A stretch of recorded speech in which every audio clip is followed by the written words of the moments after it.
오늘 저희가 함께 나눌 말씀은 시편 9편 7에서 8절입니다. 공의로 다스리시는 하나님이라는 제목으로 말씀을 나누도록 하겠습니다.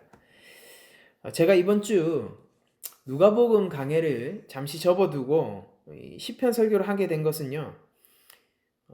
순전히 최근에 일어났던 한 가지 사건이 있었기 때문입니다. 그것 때문에 이 설교를 준비하게 되었고 지금 좀 많이 영향을 받고 있기 때문에 제 스스로도 그렇고 또 이 사건을 아는 많은 크리스천들이 영향을 받을 것 같아서 설교를 준비하게 되었는데요.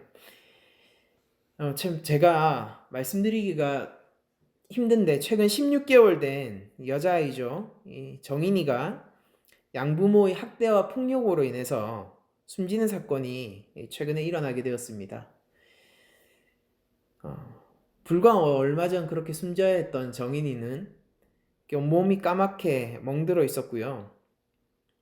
그리고 사망 당시에 그 골절이 9군데가 있었고 모든 장기가 훼손되어서 배에 피가 고여 있다.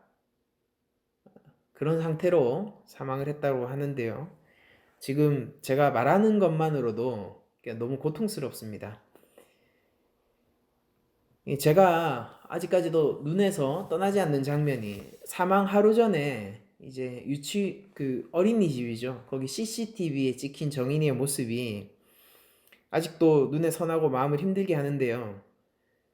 사실 세상 모르고 밝게 웃어도 모자랄 나이에 마치 세상을 포기한 것처럼 이렇게 앉아있던 그 모습이 제 마음을 무겁게 만들고 있으며 또 많은 사람들도 마치 돌을 얹는 것 같은 가슴에 돌을 얹는 것 같이 힘든 그런 기분을 느끼게 할 것이라고 생각을 합니다. 그러니까 저도 하나의 부모로서 참 이 사건이 충격적이고 무겁게 다가오고 있는데 그런데 그 와중에 더 충격적인 사실은 이 정인이를 학대와 폭력으로 인해서 죽음으로 몰고 가게 한 그 양부모가 이게 입양된 아이거든요. 그 양부모가 모두 목사의 자녀이자 겉으로는 번듯한 기독교인이었다는 사실입니다. 이제 평소 크리스천을 자처하던 사람들에 의해서 이 무고한 생명이 죽음으로 내몰아질 때 이 모습을 보면서 혹자들은 이렇게 말하곤 합니다.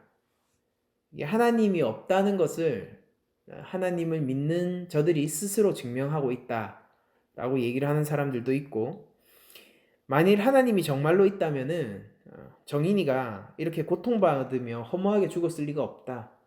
그러니까 하나님은 없고, 만약 있다고 하더라도 이런 사건을 그저 일어나도록 지켜보는 하나님이라면 악한 하나님이 틀림없다. 라고 혹자들은 얘기를 하고 있습니다. 저는 이 사건을 좀 무겁게 받아들이고 있고, 그리고 사람들이 이런 반응 역시 목사로서 무겁게 받아들이고 있습니다. 오늘날 자칭 기독교인이다 라고 얘기하는 수많은 사람들이 예수님의 이름을 모독하고 하나님의 영광을 가리다 못해 오히려 세상으로부터 손가락질 받고 비난받도록 하는 수많은 사건들을 저지르고 있다는 것은요, 참 여러모로 마음을 무겁게 하는 사건이면은 틀림이 없는 것 같습니다. 특히 이 불과 얼마 전 일어난 정인이 사건은요, 더욱더 제 마음을 무겁게 만들고 있습니다. 지금 이 설교를 듣고 계신 낮은 자리 교회의 여러 성도님들도 역시 마찬가지로 저 같은 마음일 것이라고 생각을 하고 있는데요. 저는 오늘 이런 질문을 좀 던져보고 싶습니다. 이 정인이 사건에 비추어서 이런 질문을 던져보고 싶죠. 뭐냐면은 이렇게 정인이가 고통받고 이유 없이 학대를 당하고 있던 그 순간, 그럼 하나님은 무엇을 하고 계셨을까라는 질문을 우리가 오늘 이 시간 함께 나누기를 원하는 것입니다. 사실은 이런 정인이뿐만이 아니라 지금 이 순간에도 무고하게 고통받는 사람들이 이 세상 가운데는 가득한데, 그렇다면 지금 바로 이 순간 하나님은 무엇을 하고 계시는가? 라는 질문을 저희들이 이 설교를 통해서 함께 던져보고 답을 한번 찾아가 보고자 합니다. 그리고 이런 질문에 대해서 성경적이고 정당한 답을 내리는 것은 지금 이 시대에 크리스천으로 살기 위해서 피해서는 안 될 질문이고 반드시 필수적으로 답을 내려야 하는 질문인 것 같거든요. 먼저 이런 얘기를 한번 해보고 싶습니다. 왜 하나님은 정의가 필요하고 구원이 필요한 순간 왜 그 정의를 실행하지 않으셨고 그 일을 막지 않으셨는가라는 것입니다. 왜 하나님이 계신데, 그 하나님은 선하신데 이 세상에는 죄악된 일들이 벌어지고 있고 죄가 간영되고 있는가라는 질문은 오랫동안 기독교 내에서 질문되어졌던 질문이고요.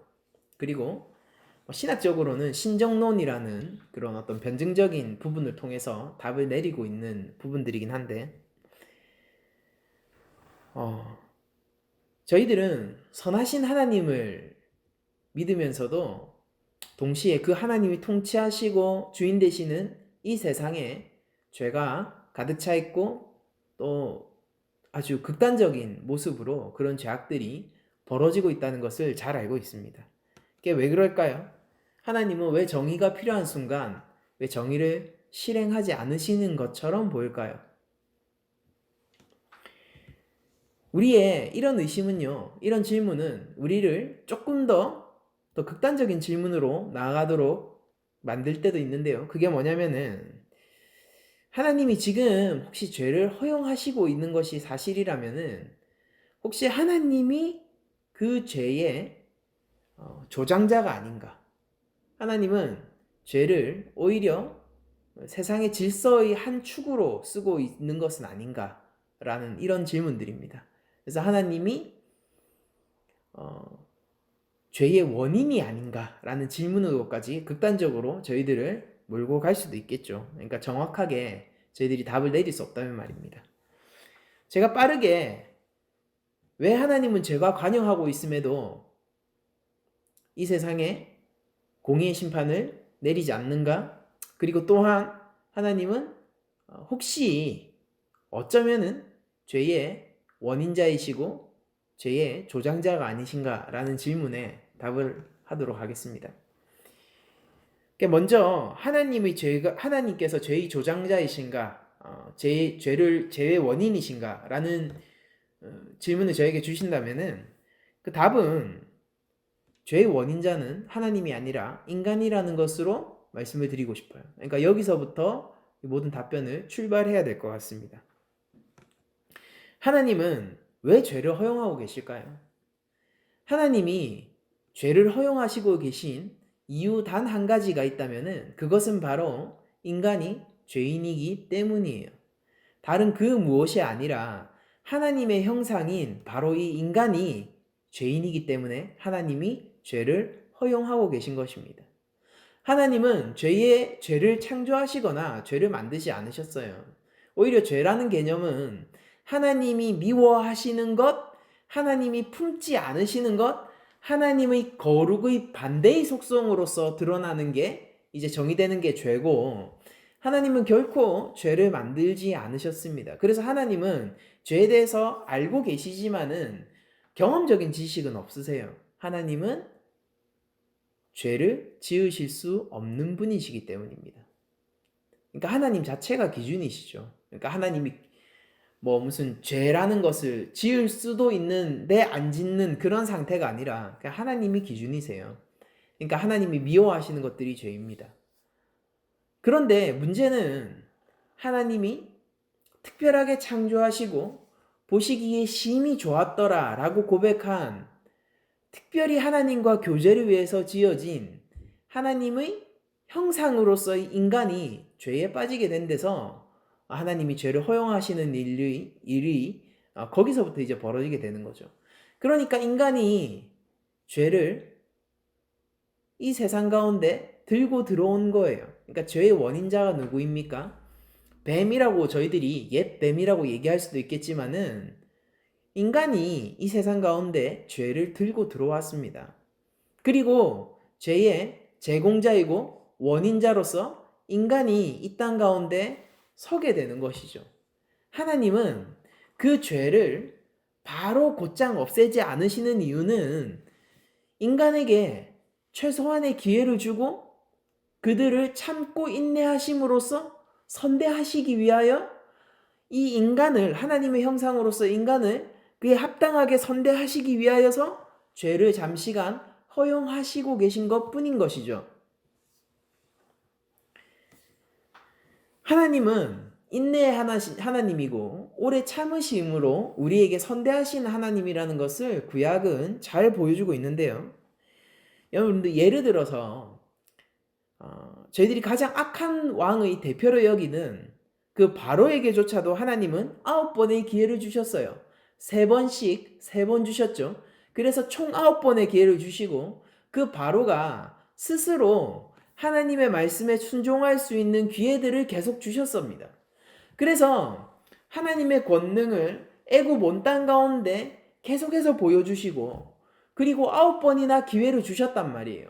그가 이스라엘 백성을 하나님의 백성으로 인정하고 하나님의 이 놀라운 능력들을 체험함으로 말미암아 하나님이 예배하러 갈 수 있도록 그들을 풀어주는 일을 바로 스스로가 결정할 수 있도록, 그래서 바로가 하나님의 대적이 아니라 하나님 말씀에 순종하는 자, 즉 하나님의 편에 설 수 있도록 여러 차례 하나님은 기회를 주셨고, 애굽에 내렸던 그 10재앙 있잖아요. 그 중에서 특히 9가지 재앙은 1에서부터 9까지의 재앙은 바로에게 하나님이 선대하시고 악인임에도 불구하고 최소한의 변명거리가 있을 경우 그 변명을 들어주시는 인내의 시간으로 저희들이 보아야 합니다.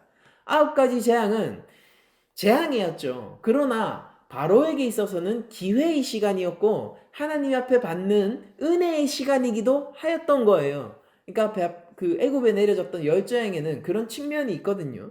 그런데 하나님께서 참으시되 오래 참으시고 끝까지 참으시지만은 그러나 언젠가 그 끝은 온다라는 것을 알 수 있습니다. 10번째 재앙이 와서 바로는 마침내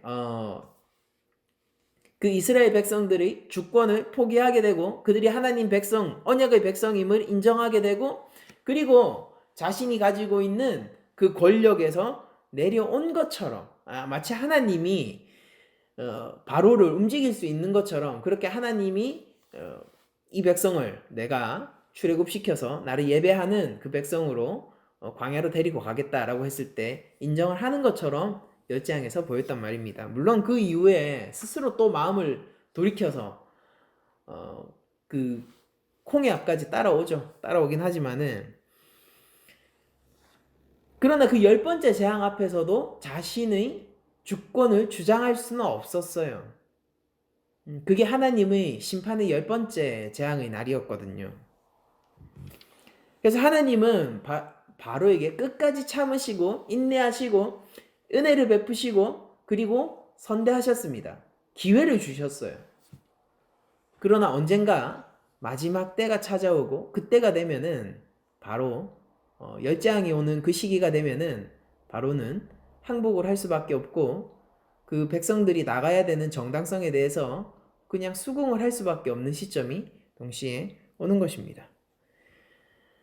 여러분들, 제가 이 예를 통해서 제가 말씀드리고 싶은 게 뭐냐면은 바로가 스스로 하나님의 완전히 반대편에 서 있음을 증명할 때까지 하나님이 기회를 주셨던 것처럼 우리들은 이 세상 가운데서 그와 동일한 기회가 이 땅 가운데 주어져 있음을 깨달아 알아야 되는 것입니다.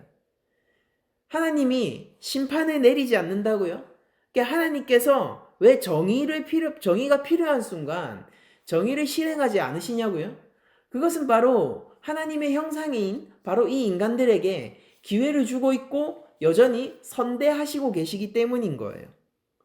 변명의 여지가 있을 경우 하나님은 그 변명을 들어주시기도 합니다. 심지어 여러분들, 바로가 모세에게 이런저런 제안들을 합니다. 뭐냐면은 너희들이 나가지 말고 이집트 내부에서 하나님께 제사 드려도 되는 거 아니냐? 아이들과 여자들을 놔두고 가라. 장정만 갔다가 예외 드리고 제사 드리고 다시 오면 되는 거 아니겠느냐? 이런 여러 가지 타협안들을 내놓거든요. 그러니까 물론 그거는 타협 불가능한 하나님의 명령임에도 불구하고 바로는 협상을 하려고 하고 타협을 하려고 합니다. 그러니까 하나님이 그럴 때 어떻게 하시냐면은 그걸 말하도록 하죠. 그러니까 하나님이 들으십니다. 물론 그것은 부당한 협상이에요. 그래서 하나님은 그것을 거부하시지만 그러나 그런 것들을 얘기하도록 하신단 말이에요. 사실 바로가 그런 무리한 협상을 했었던 것은 그 속에 진짜로 협상을 하고 하나님 말씀에 어떻게든 순종해 보려고 그런 타협을 한 것이 아니라 그저 이스라엘 백성들의 왕이 사실은 자기다라는 것을 주장하려는 그런 의도로 타협을 하고 모세와 협상을 하려고 했었다는 것은 출애굽기를 통해서 마침내 드러날 뿐입니다. 그래서 그렇게 마침내 자기 자신이 끝까지 왕이어야 하고 나의 주권을 포기할 수 없고 그 어떠한 제왕이 와도 나는 이런 식으로 너희들을 온전히 보내줄 수 없다. 난 어떻게든 이 상황을 타협하고 협상해서 너 이스라엘 백성들을 다시 애굽에 묶어놔야겠고 내가 너희들의 왕임을 증명해야겠다라는 속내가 완전히 드러나는 그 순간까지 하나님은 기다리셨고 그때에 되어서야 열재앙이 떨어지게 되는 것이죠. 바로에게 충분한 기회가 주어집니다. 마찬가지로 이 세상에도 하나님 앞에서 변명할 수 없을 만한 충분한 기회가 지금 주어지고 있는 거예요. 정의가 사라졌냐고요? 하나님이 공의의 하나님이신데 그분이 이 세상을 통치하시는데 어떻게 정의가 사라질 수 있겠습니까? 다만 하나님이 참고 계신 것이고 인내하고 계신 것입니다. 우리가 그것을 조롱해서는 안 되죠. 왜냐하면 그것은 하나님의 은혜와 선대의 방식이기 때문입니다. 우리들은 지금 당장 하나님께서 공의를 세우시고 악인들을 심판해 주시기를 소망합니다. 그러니까 사람들이 이 정인의 사건에 있어서 믿지 않는 자들도 울분을 통하고 분통을 터뜨리는 이유가 이 땅 가운데 그런 공정한 심판이 있기를 원하는 마음이 있기 때문에 그런 거잖아요. 그래서 누구나 하나님께서 공의를 세우시고 악인들을 심판해 주시기를 소망하지만은 하나님의 인내는 우리의 조급한 마음보다 훨씬 크고 넓다는 것이 우리들이 알지 못하고 있고 잘 이렇게 캐치해내지 못하고 있는 사실인 것입니다. 하나님의 인내는 악인들에게도 그러니까 우리 모두에게 동등하게 향해 있는 것입니다.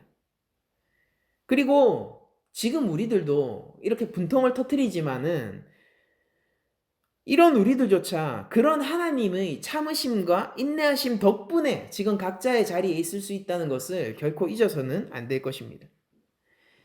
하나님은 세상 가운데 악이 끝까지 관용하실 때까지 참으시고 하나님은 그 가운데서도 어떻게든 구원의 길을 내시며 사람들의 영혼을 살리고 계신 분이 하나님이시라는 거예요. 그래서 하나님의 나라가 가까워진다라는 의미는 곧 세상의 악이 그만큼 더 많이 관용하고 있다라는 뜻이 되기도 하지만은 어쨌든 하나님은 하나님의 공의의 길을 포기치 않으시고요. 하나님은 그 선하심을 한 번도 잃어버린 적도 없으시고요. 하나님은 그것을 변할 수도 없는 분이십니다. 우리가 그것을 믿고 하나님을 의지할 필요가 있는 것입니다. 하나님은 정의가 필요한 순간 정의를 실행하지 않는 것이 아니라 하나님은 정의가 필요한 그 순간 참고 계신 것입니다. 그리고 언젠가 그 모든 것들을 바로잡고 정의를 실행하실 하나님이시라는 것을 저희들이 생각을 해야 되는 것이죠. 보통 사람들이 착각하는 것 중에 하나가 뭐냐면은 하나님이 있다면은 어떻게 이런 일이 있을 수 있어? 하나님이 있다면은 당장 저 사람을 심판해야지. 저 사람이 저런 일을 하면은 당장 처벌해야지. 라는 얘기를 하는 그런 사람들은 이런 착각 속에 빠져 있습니다. 그것이 무엇이냐면은 자신은 그 심판에서 예외일 것이라고 생각하는 것이에요. 그러나 사실은 현실은 그와는 조금 다르죠. 우리 모두는 심지어 예수 그리스도의 이름을 믿고 있는 우리조차도 하나님의 심판대에 서는 것을 피할 수 있는 자는 아무도 없는 거예요. 하나님 왜 당장 저 사람을 처벌하지 않는 것이지? 왜 그 순간 하나님은 저 일을 막지 않으셨던 것이지? 하나님이 지금 당장 이 땅 가운데 공의를 실행해야 되는 거 아니야? 정의를 세워야 되는 거 아니야? 라고 얘기하는 그 사람은요, 하나님이 그 악인에게 베풀어 주시고 선대하고 계시는 그 인내의 은혜를 동일하게 자신도 받고 있기 때문에 그런 말을 할 수 있다는 것을 생각해야 할 것입니다. 그러니까 조금 무거운 얘기지만은 이런 뜻이 되는 거죠. 지금 현재 당장은 정인이, 양부모가 정인이를 죽음으로 몰고 갔지 않습니까? 그 양부모의 죄에 대해서 참고 인내하시고 계신 하나님은, 그리고 그 하나님이 베풀어 주시는 그 인내는 지금 당장 그 모습을 보면서 하나님이 없어, 만약 있다 해도 그건 악한 하나님이야 라고 비난하는 사람들, 그 사람들에게 동일하게 향해 있다라는 것입니다. 정말로 그렇게 하나님을 비난하는 사람들이 소원대로 하나님이 당장 하나님의 심판대를 세우고 모든 것들에 대해서 최종 판결을 내리시는 순간을 지금 당장으로 설정하신다면은, 그렇게 하나님이 지금 당장 그 심판대를 세워야지라고 얘기했던 그 사람들이 가장 후회하게 될 것이란 말이에요. 정인이 양부모에 대해서, 그 죄에 대해서 참고 계시고 그것을 미워하시고 그것을 결코 가까이 할 수 없는 하나님이지만은 그것을 그저 잠시간 허용하시고 계신 하나님의 그 인내와 참으심으로 정인이 양부모만이 혜택을 받고 있는 것이 아니라, 어떤 면에서는 불공평해 보이잖아요. 제가 알아요. 근데 그 정인이 양부모만이 혜택을 받고 있는 게 아니라 모든 인류 전체가 그 혜택을 받아왔고 지금 받고 있다는 사실입니다. 하나님을 비난하고 침묵의 하나님을 조롱하는 사람들도요, 하나님의 그 인내와 그 침묵 덕분에 지금 살아가고 있는 것이에요. 공의의 심판을 바라고 있는 그들은 정작 자기 자신 역시 하나님으로부터 안전하지 않다는 것을 알지 못하고 있는 자들이 대부분입니다. 하나님의 침묵을 비난하는 모든 사람들은요, 바로 그 하나님의 침묵에 의해서 보호받고 있는 사람들이라는 것은 아이러니한 사실인 거죠. 하나님은 모든 자에게 회개의 기회를 동등하게 주십니다. 모든 이들이 그 기회를 받고 있으며 이것은 정인이 양부모 역시 예외가 아닐 것이에요. 그렇다면은 우리가 여기까지 듣게 되면은 이런 생각이 아마 드실 수 있을 겁니다. 그럼 하나님은 오히려 학대와 폭력을 그래서 그 무고한 하나의 생명을 죽음으로 몰고 간 양부모를 위해서는 꾹 참으시면서 정인이에게는 자비를 베푸시긴커녕 아기들 위해서 참고 그 순진무구한 생명을 위해서는 침묵하신 것이 아닌가라는 의문이 우리 가운데 들 것입니다. 물론 답은 그렇지 않다예요. 그런데 이러한 마음이 자연스럽게 들고 이런 질문이 드는 것에 대해서 저는 이해하고 충분히 공감하고 있습니다. 왜냐면은요, 이러한 질문이 우리 마음속에 드는 이유, 그리고 너무 늦어버린 것 같이 느껴지는 이런 모든 이유는요, 정인이의 사망과 함께 사실상 모든 사건이 끝난 것이라는 전제를 깔고 있기 때문에 그런 마음이 드는 것이거든요. 사람들이 이렇게 생각해요. 지금 정인이 사건을 보면서 하나님이 극단의 상황 속에서도 침묵하셨고, 사실은 바로 이를 잡을 수 있었던 그 시기들이 여러 차례 있었는데 다 놓쳤고 모두 끝이 났다라고 생각을 하기 때문입니다. 왜냐하면 정인이가 죽었잖아요. 그러니까 이 이름을 입에 올릴 때조차도 제가 마음이 무겁단 말이에요. 그러니까 사람들이 오죽하겠습니까? 그러니까 다 끝나버렸단 말입니다, 사건이.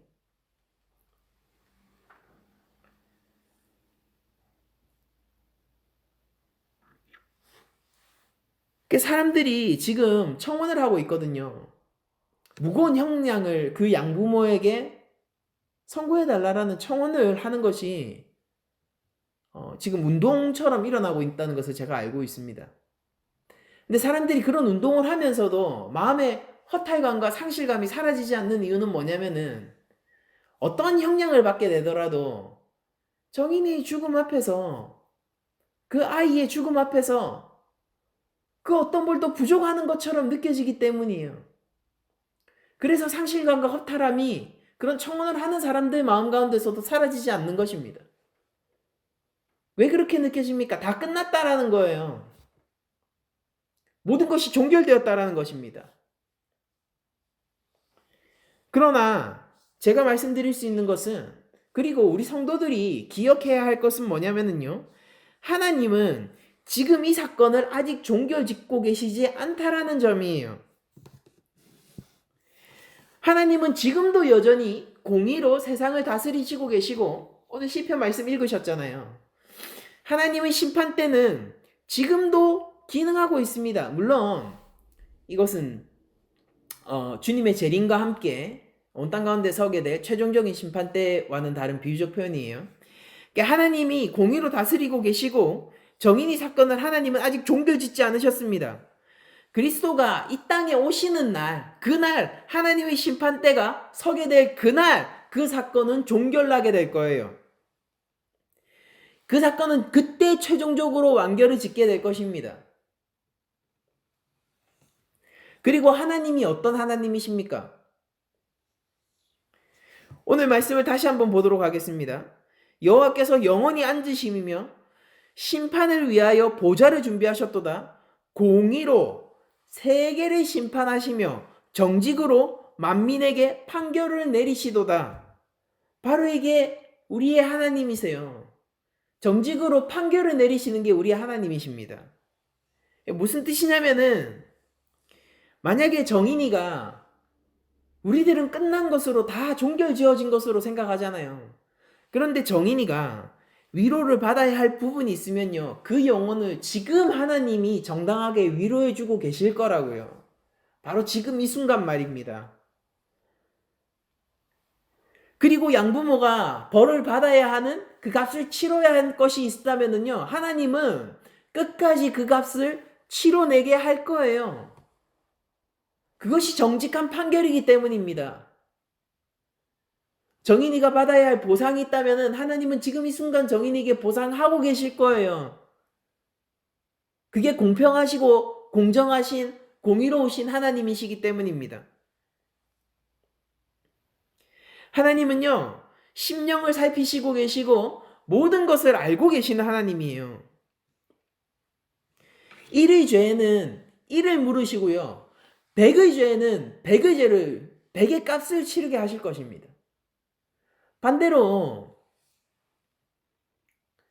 부당한 고통에는 위로를 주실 것이고, 1의 공로에는 1으로 갚으실 것이고, 10의 공로에는 10으로 갚으실 것이고, 100의 공로에는 100으로 상 주실 게 바로 우리의 하나님이시라는 것입니다. 어쩌면은 크리스천 가운데서도 이 정인이 사건을 보면서 마음 아파하고, 그러니까 저도 마음이 무겁죠. 마음 아파하고 마음 무거워하며 참 이렇게 입에 올리는 게 힘든 그런 상황에서, 너무 늦어버렸다. 내가 하나님을 의심까지 하는 건 아니지만은 하나님 좀 너무하셨다 라고 생각하는 사람이 있다면요, 그 모습에서 저는 나사로가 죽어버려서 이미 죽어버려서 너무 늦었다고 말하던 나사로의 누이 마르다의 모습과 같은 모습을 보게 되는 것 같습니다. 이 나사로의 이야기는 저희들이 잘 알고 있죠. 어떻게 됐습니까? 예수님은 나사로를 죽음에서 살리셨어요. 그러니까 마리아와 마르다가 요한복음 11장이죠. 예수님을 찾아와서 우리 오빠 되는 나사로가 병에 걸렸으니까 좀 와서 좀 치료 좀 해주세요. 예수님한테 이렇게 부탁했잖아요. 그러니까 예수님이 어떻게 하셨습니까? 제자들과 함께 일부러 이틀을 더 유숙하시다가 가세요. 가니까 어떻게 됐습니까? 벌써 상이 다 치러진 거예요. 무덤 가운데 있는 것입니다. 그래서 마르다가 이렇게 얘기했어요. 너무 늦어버렸어요. 이렇게 얘기했습니다. 예수님이 그때 계셨더라면은 살 수 있었을 텐데 그렇게 얘기했다고요. 그게 무슨 뜻입니까? 예수님 이미 늦었어요. 너무 늦어버렸다고요. 사건이 종결됐어요. 예수님. 끝나버렸어요. 우리 오빠 나사로는 죽어버렸습니다. 그 얘기를 한 거 아니에요. 예수님 좀 원망스럽네요 라고 얘기한 거 아니에요. 능력이 있는데 왜 그 능력을 안 베푸셨어요 라고 얘기하는 거 아닙니까? 근데 마르다가 착각한 게 뭐였어요? 예수님은 아픈 자를 낫게 할 능력을 가지고 계셨죠? 잘 봤습니다. 그런데 마르다가 착각한 것 중에 하나는 뭐냐면은 예수님의 능력은 그것보다 훨씬 컸다라는 것입니다. 예수님은 죽은 자를 살리는 권세를 가지고 계셨던 거예요.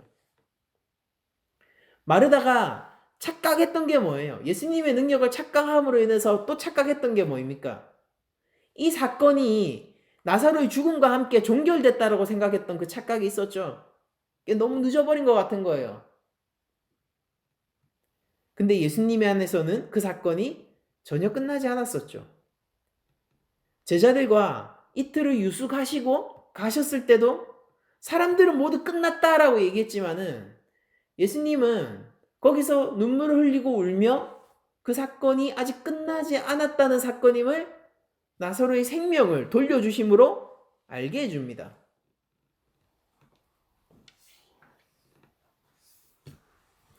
저는 마르다가 예수님을 찾았음에도 불구하고 나사로가 예수님이 너무 미기적거리는 것 같아서 답답하게 너무 느림보처럼 제자들하고 이틀을 더 유숙하는 바람에 예수님이 너무 눈치 없어 보이기도 하고 예수님이 매정하게 느껴지기도 하고 이게 진짜 예수님 맞는가 구주가 맞는가라는 생각이 의심이 들기도 하면서 동시에 느꼈을 절망감과 비슷한 절망감을 정인이 사건을 바라보는 그리고 그것을 접하는 사람들에게서도 동일하게 느낍니다. 너무 늦어버린 것에 대한 절망감, 되돌릴 수 없음에 대한 절망감 같은 것이죠. 예수님을 향해서 원망하던 그 마르다의 마음이요. 지금 하나님을 향해서 원망하고 있는 이 정의 사건과 관련해서 하나님을 향해서 원망하고 있는 사람들의 마음에서도 저는 동일하게 느껴지는 것 같아요. 그러나 여러분들 영적인 눈으로 이 사건을 보십시오. 이 사건은 아직 끝이 아닙니다. 하나님은 지금 공의로 세상을 다스리시고 계세요. 하나님의 공의는 준엄하고 실수가 없으며 정직하고 공정합니다. 하나님의 심판 때는요. 하나님이 그 한 사람 한 사람의 심령을 헤아리는 심판대로서 조금의 죄도 피해갈 수 없는 자리일 거예요.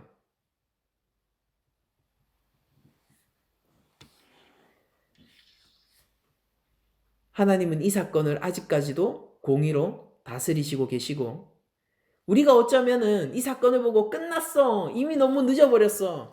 하나님이 개입할 수 있는 수많은 순간들이 있었는데 하나님은 결국 그 모든 순간들을 놓쳐버렸잖아. 아니면 혹은 의도적으로 개입 안 하셨잖아. 그래서 모든 게 끝나버렸잖아. 라고 얘기하는 우리의 마음속에서 이 마르다와 나사로의 사건은 이런 교훈을 주는 것입니다. 예수님 안에서 끝나지 않았었어. 마르다의 생각보다 예수님의 권세는 더 컸던 것. 그것처럼 이 정인의 사건을 보면서 절망감을 느끼고 있는 사람이 혹시 우리 가운데 있다면은 전 이런 얘기를 해주고 싶어요. 하나님 안에서 이 사건은 끝나지 않았어요. 하나님은 공정하게 이 사건을 지금도 다루고 계십니다. 종결되지 않았어요. 하나님은 최대한의 변호권, 그러니까 하나님 인내하시면서 참으시는 거죠. 이게 법정으로 치면 변호권이잖아요. 변명할 수 있는 것을 모두 변명할 수 있게 하는. 최대한의 변호권을 보장해 주시고 계시면서 동시에 또 한편으로는 지금 이 순간 공정한 판결을 내려가고 계신 거예요. 우리가 절망하기에는 아직 하나님의 시간은 끝나지 않았습니다. 이 사건을 보면서 하나님을 향해서 원망하기에는 하나님의 시간은 아직 끝나지 않았다고요. 하나님이 안 계신 거 아니야? 라고 의심하기 전에 우리가 깨달아야 할 것은 하나님의 사건이 아직까지 진행 중이라는 것입니다. 데살로니가후서 1장 3절에서 11절까지의 말씀을 읽어드리겠습니다. 형제들아 우리가 너희를 위하여 항상 하나님께 감사할지니 이것이 당연함은 너희의 믿음이 더욱 자라고 너희가 다 각기 서로 사랑함이 풍성함이니 그러므로 너희가 견디고 있는 모든 박해와 환난 중에서 너희의 인내와 믿음으로 말미암아 하나님의 여러 교회에서 우리가 친히 자랑하노라. 이는 하나님의 공의로운 심판의 표요 너희로 하여금 하나님 나라에 합당한 자로 여김을 받게 하려 함이니 그 나라를 위하여 너희가 또한 고난을 받느니라. 5절까지 말씀인데요. 여러분들 보십시오. 지금 불의하게 부당하게 환난과 박해를 받고 있는 성도들을 향하여서 바울이 뭐라고 얘기합니까? 오히려 그게 하나님의 공의의 표다라고 얘기하지 않습니까? 그렇게 바울 스스로도 그래요. 바울이 결국 하나님 앞에서 순교하는 영혼이 되지 않습니까? 그렇게 바울이 순교하게 되었을 때 여러분들 바울이 죽었으니까 고생만 징탕하다가 허무하게 죽었으니까 그 사건이 종결된 것입니까? 그럼 하나님은 공평하지 않으시고 공의롭지 않으시고 정의를 실행할 줄 모르는 하나님이세요? 예수 그리스도 이름을 위하여서 그렇게 자신의 생을 바친 사람에게 결국 죽음이라는 것으로 끝을 맺게 하는 하나님이 우리의 하나님이냐는 얘기입니다. 우리가 왜 바울의 그 죽음을 향하여서 절망감을 느끼거나 그 죽음을 향하여서 허무하다라고 느끼지 않습니까? 그 이유는 하나죠. 저희들이 알고 있기 때문이요. 그 사건이 거기서 끝난 게 아니기 때문입니다. 바울이 하나님 앞에서 어떤 상을 받았을지를 우리가 짐작하지 못할 그 상급을 받았을 것을 저희들이 알고 있기 때문에 그 죽음을 향하여서 전혀 절망하거나 허무한 감정을 느끼지 않는 것이죠. 하나님은 바울이 죽는 그 순간 바울이 죽음으로 사건을 끝낸 게 아니라 그 사건을 하나님의 심판대까지 끌고 가고 계신 거예요. 다루고 계신다고요. 그러니까 박해를 받는 교회에 이유 없이 고난을 받고요. 안 받아도 되는데 불공정하게 정의가 사라진 것처럼 박해를 받는 교회가 바울에게 있어서는 하나님은 공의를 표했다는 겁니다. 왜냐면은 악한 자들을 하나님은 심판하실 거거든요. 그리고 부당하게 하나님으로부터 고난을 예수 그리스도의 이름 때문에 세상으로부터 고난을 받은 그 교회는 하나님께서 상을 주실 것이거든요. 6절 이하 말씀을 계속 읽겠습니다. 너희로 환난을 받게 하는 자들에게 환난으로 갚으시고 환난을 환난으로 갚는 그러니까 이를 100으로 안 갚으세요. 사람은 보복할 때 내 귀를 자르면은 그 사람의 생명을 빼앗지 않습니까? 내 팔목을 날리면은 나는 저 사람의 2다리를 다 자르잖아요. 그러나 하나님은 환난에는 환난으로 눈에는 눈으로 이에는 이로 하나님은 공정하게 심판을 하시는 분이십니다. 너희로 환난을 받게 하는 자들에게는 환난으로 갚으시고 환난을 받는 너희에게 우리와 함께 안식으로 갚으시는 것이 하나님의 공이시니 합당한 값을 하나님은 치러 주시는 거예요. 주 예수께서 자기 능력이 천사들과 함께 하늘로부터 불꽃 가운데서 나타나실 때에 주님이 오실 때, 재림할 바로 그때를 얘기합니다. 하나님이 심판대가 설 바로 그때를 얘기하는 거예요. 하나님을 모르는 자들과 우리 주 예수의 복음에 복종하지 않는 자들에게 형벌을 내리시리니 이런 자들은 주의 얼굴과 그의 힘의 영광을 떠나 영원한 멸망의 형벌을 받으리로다. 그날에 그가 강림하사 그의 성도들에게 영광을 받으시고 모든 믿는 자들에게 놀랍게 여김을 얻으시니라. 이는 우리의 증거가 너희에게 믿어졌음이라. 이러므로 우리도 항상 너희를 위하여 기도함은 우리 하나님이 너희를 그 부르심에 합당한 자로 여기시고 모든 선을 기뻐함과 믿음의 역사를 능력으로 이루게 하시고 우리 하나님과 주 예수 그리스도의 은혜대로 우리 주 예수의 이름이 너희 가운데 영광을 받으시고 너희도 그 안에서 영광을 받게 하려 함이라 라고 바울이 기록을 하고 있는 거예요. 저는요 그렇게 믿고 있어요. 저는 어떤 형태로든지 정인이가 양부모로 인한 상처를 하나님으로부터 지금 그 영혼이 위로를 받고 있을 거라고 생각을 해요.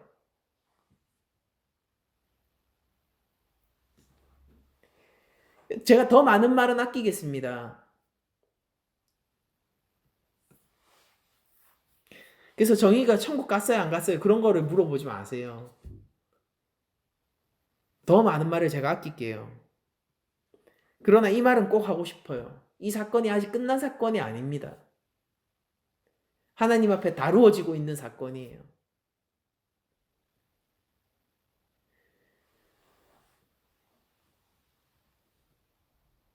예수를 믿는다고 얘기하면서 교회를 나간다라고 얘기하면서 하나님의 이름을 그 입에 놀리면서 이런 일을 벌인 그 정인이 양부모는 하나님 앞에서 더 많은 값을 치러내야 할 것입니다. 예수를 조롱하던 사람보다 하나님의 이름을 모욕하는 사람보다 훨씬 더 많은 값을 그 앞에서 치러내야 할 거예요. 회개치 않는다면 말입니다.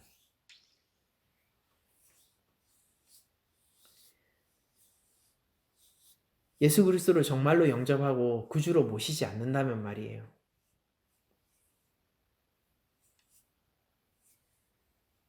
만약에 이것은 확률 높은 가정이라고 생각하는데 정의 양부모가 지금도 스스로를 크리스천이라고 생각하고 있고 자신이 하나님에 의해서 지킴받는다라고 생각하고 있다면요.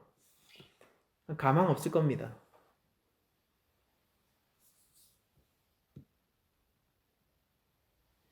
근데 실제 하나님은 무슨 일을 하고 계십니까? 하나님은 세상에 죄를 관용하게 하시는 것처럼 보여요. 하나님은 악한 순간에도 침묵하시는 무능한 하나님처럼 여겨집니다. 때로는 그렇게 침묵한다는 건 악에 동의하는 거 아니야? 악한 하나님 아니야? 라는 식으로 비춰지기도 합니다. 그러나 하나님이 실제 하시는 일은요. 침묵하고 계시는 것이 아니라 그 사건들을 다루어 나가고 계시는 거예요. 바로에게 했던 방식으로요. 이스라엘 그 국가에게 했던 방식으로 말입니다. 하나님이 그들을 바벨론 포로로 내어주기까지 얼마나 많은 시간과 많은 인내로 그 이스라엘 백성들을 다루어냈습니까?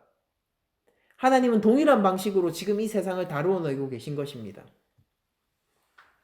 하나님이 침묵하시는 것이 아니라 정의로 세상을 다스리시고 계시는 거예요. 하나님의 사건은 여전히 이 땅 가운데 지속되고 있어요. 정인이 사건뿐만이 아니라 하나님이 다루시는 사건들은요. 예수 그리스도가 천사들과 함께 이 땅 가운데 하나님의 심판대를 세우기까지 다루어질 사건들일 것입니다. 하나님은 모든 것의 질서를 바로 잡으실 거예요. 하나님은 모든 것을 회복하실 것이고요. 예수 그리스도는 그 하나님 나라의 왕이십니다. 하나님은 지금 바로 이 순간 침묵하시는 하나님이 아니라 공의로 다스리고 계신 하나님이라는 것을 우리가 알아야 합니다. 여러분들 이미 그러나 아직이라는 하나님 나라의 원리에 비추어서 이런 사건들을 좀 보아야 될 필요가 있는 것이죠. 하나님 나라는 지금 우리에게 점점 가까워지고 있고 하나님이 세상의 정의를 놓치고 계시냐고요? 아니에요. 공의의 하나님 나라는 지금도 시시각각으로 더 가까이 다가오고 있습니다. 우리들은 하나님이 인내하시되 공의로우시고 그분이 끝까지 참으시되 심판의 권세로 다스리는 그런 이중적인 면모를 가진 분임을 결코 잊어서는 안 됩니다. 하나님이 참으시죠. 끝까지 참으시죠. 그에게 줄 수 있는 최대한의 변호권을 다 주세요. 조금의 일말의 변명의 가능성으로 남아있다면요, 변명하게 하신다고요. 그런데 그렇게 끝까지 참으시고 모든 권리를 보장하시는 하나님은 공의로우신 하나님이고 심판의 하나님이십니다. 자신이 법정에 서 있는지도 모르고 지금 적절히 변호하고 있다라고 생각하면서 마치 여기서 이 사건이 모두 끝날 것이라고 생각한다면요, 그건 큰 오산이에요. 하나님은 너무 공의로우셔서 사건을 반드시 끝까지 다루시고요, 모든 것을 제자리에 찾게 하실 것입니다.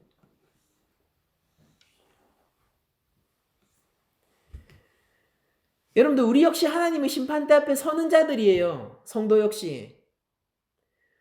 이 믿는 자들은 그저 그 하나님 앞의 심판대 앞에서 낱낱이 죄가 드러날 때에 그리스도의 공로로 이미 값을 치른 자로서 죄가 드러남으로 안전할 뿐인 것입니다. 그러나 그리스도의 보혈의 공로를 믿지 않는 자들에게는 자신 직접 그거 값을 치러내야 하는 암담한 미래가 남아있을 뿐이겠죠.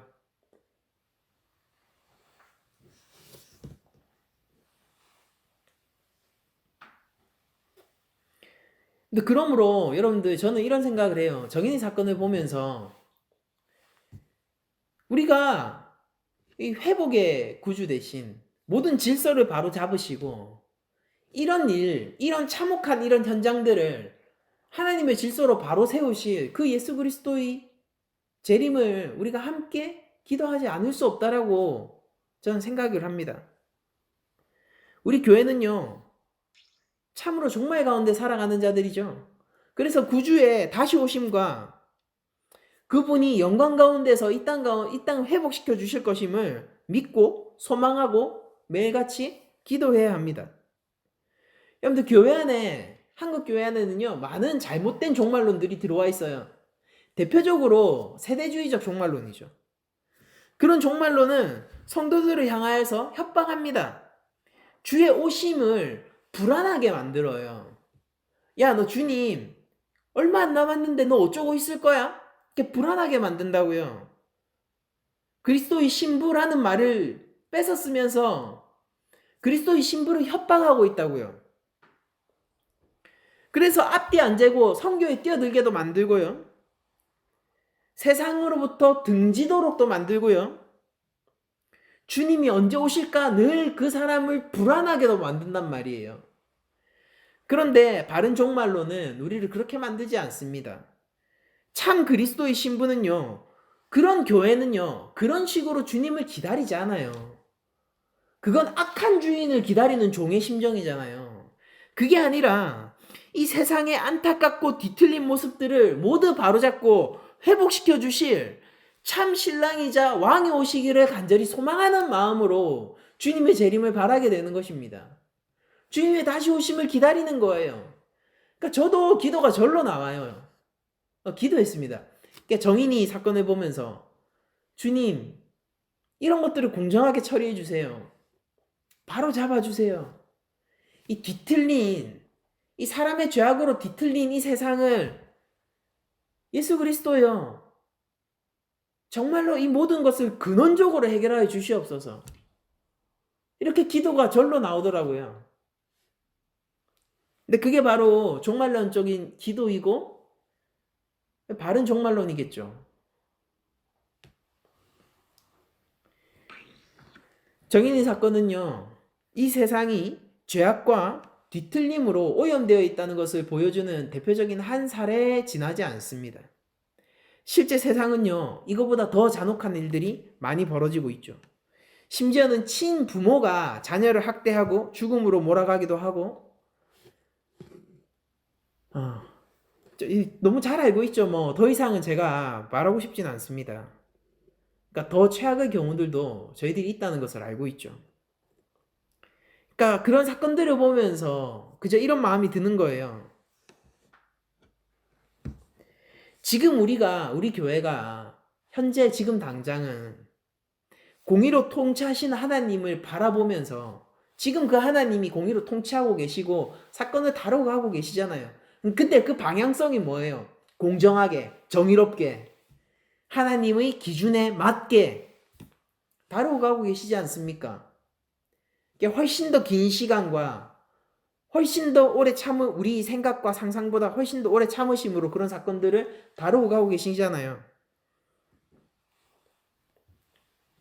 그런 하나님을 현재 공의로 통치하시는 하나님을 바라보면서 우리가 세상에서 더 이상 제2의 정인이가 없도록 기도하고 그런 일들을 위해서 실질적인 무언가를 교회가 했으면 좋겠다는 생각을 해봅니다.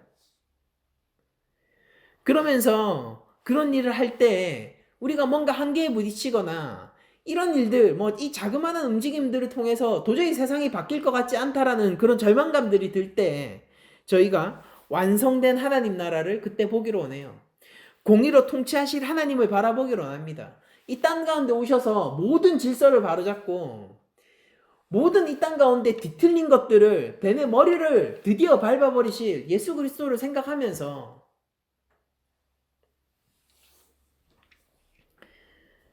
우리가 힘을 내었으면 좋겠다라는 생각을 해보는 거죠. 우리가 영혼을 준비하는 삶을 살았으면 좋겠다라는 것이죠. 이 미비한 움직임은 결국 세상을 변화시키지 못하고 끝날 거야. 어차피 내가 지금 뭘 해봤자 제2의 정의는 또 등장할 거고 그거보다 훨씬 더 심한 일들이 여전히 일어날 거야. 내가 뭐 해봤자 뭐해? 라는 식의 그런 절망감에 빠지는 것이 아니라 그런 허탈감에 빠지는 것이 아니라 우리가 이 움직임이 모든 것을 바로잡고 계시고 지금도 사건을 종결짓지 않고 사건을 다루고 계시는 그 예수 그리스도의 권세 아래서 그렇게 바른 방향으로 하나님의 질서로 이 모든 것들을 다루고 계시는 예수 그리스도 안에서 우리가 영원을 바라보며 우리가 허탈감이 아니라 오히려 영원을 준비하는 일로서 제2의 정인이가 더 이상 생겨나지 않기를 위해서 뭔가 기도하고 뭔가를 했으면 좋겠다라는 생각을 하는 거죠.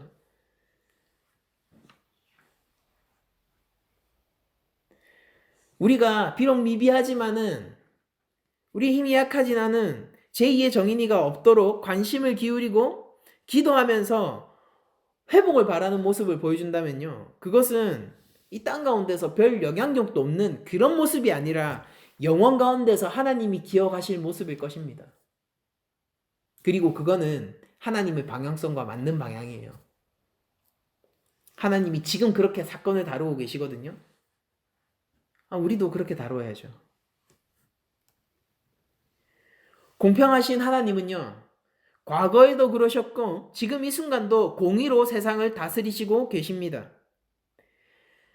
하나님의 심판대가 주님이 오시는 날 서게 될 때 바로 그 앞에서 우리들은 비로소 그 순간 하나님이 지금 하시고 계신 일들이 무엇인지 깨닫게 될 거예요. 그리고 그 순간이 오면은 그 누구도 하나님이 죄를 조장했다거나 하나님이 죄에 대해서 방관하고 침묵하고 있다는 불평을 그 누구도 할 수 없을 것입니다. 하나님은 죄를 미워하세요. 다시 한번 말씀드립니다. 하나님은 죄를 미워하세요.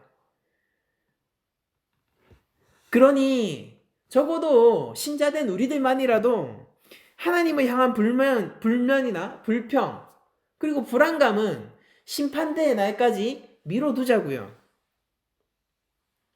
오히려 우리들은 이 상황 속에서 이렇게 기도했으면 좋겠습니다. 선하고 공평하신 하나님이 이 모든 악한 상황들을 당신의 지혜대로 당신의 때를 따라 당신의 능력과 권세로 주관하여 주시옵소서라고 우리가 기도를 했으면 좋겠습니다. 여러분들 우리들은 영혼을 준비하는 삶을 살아야 돼요.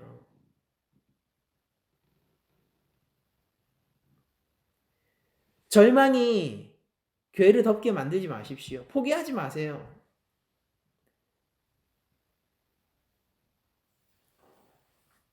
허탈감이 우리 삶을 지배하도록 놔두지 마세요. 그 안에서 우리들은 소망을 발견할 수 있는 자들입니다. 정인이의 고통스러운 그 모습이 아직까지도 눈에서 이제 떠나지가 않는데요. 근데 그 안에서도 제 안에 소망이 있다면 단 하나입니다. 하나님이 이 사건을 정당하게 다루실 거예요. 나도 좀 그런 일에 기회가 된다면 동참함으로 하나님과 같은 편에 서기로 원한다. 이런 것들이 소망인 것이죠.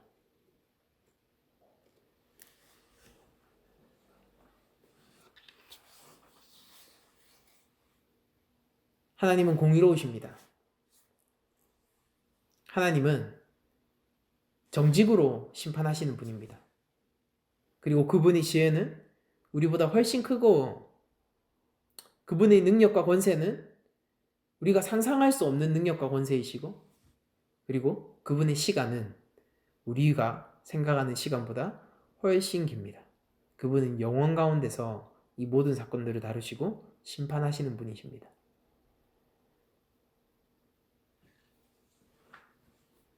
우리가 이런 무거운 사건들을 접하면서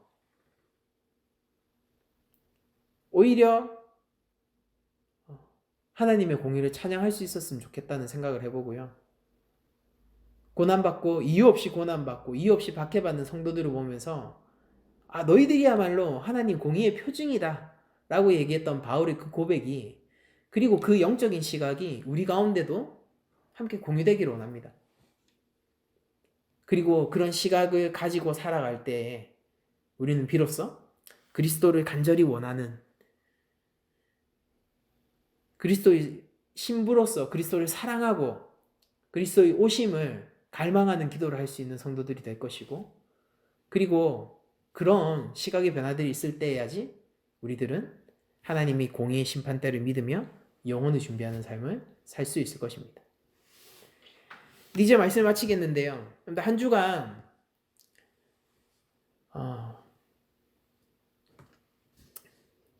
이 땅의 많은 고통받는 어린아이들을 위해서 기도해 주시기를 원하고 자녀로서 마땅히 받고 누려야 할 것들을 누리지 못한 아이들을 위해서 함께 기도해 주시기를 원하고 제2의 정인이가 또 일어나지 않도록 우리가 함께 기도하기를 원하고 그리고 내 삶을 하나님의 영혼을 준비하는 삶을 살 수 있도록 성령을 구하는 기도를 해나가는 한 주간의 삶이 되었으면 좋겠습니다.